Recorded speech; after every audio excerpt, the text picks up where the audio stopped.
So metadata is sometimes called data about data, but basically metadata is the data or the information about the GIS data that you're using. So it's not so much designed to show where things are on a map, although it could, but it's really designed to answer kind of the questions a reporter would ask about the data. Who, what, when, where, how, and why. And all of these things are important to know. For example, who made the data, when was it collected? All those things can be very important to know in order to make decisions about how useful that data is to you or to your project.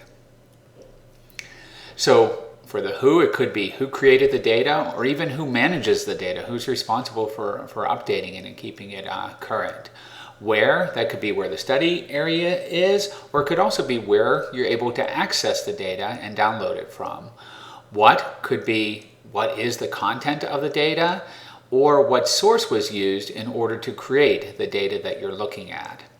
How could be how was the data created, or it could even be how the data was distributed, whether you got it directly from the person who created the data or the organization that created the data, or if you received it from another source.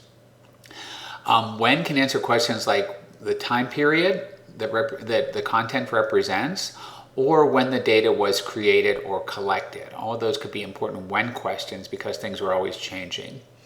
And the why questions could represent why was the data created, or why are there any missing or null values associated with the data? All those sorts of things that people might ask as they start to look in more detail at the data.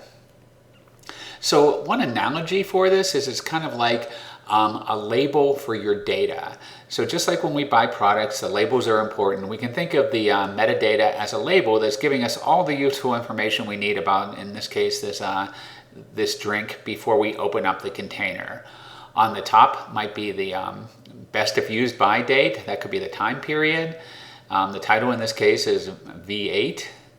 The abstract would describe exactly what V8 is for those unfamiliar. It's a 100% vegetable juice. The supplemental information might be something like it's low sodium.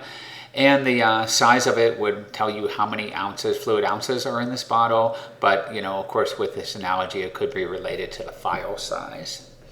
And then if we turn the bottle around, we'd have all other kinds of useful and even more detailed information on the back, such as what the entity associated in this case with the serving size and the servings per container. We might think of the different nutritional information as far as calories and what's contained in it as the attributes of the juice. And then the source would be the ingredients that go into it. And then there might also be some information about the people who made this, right? The responsible party, those who put this juice together, and the place that it was put together.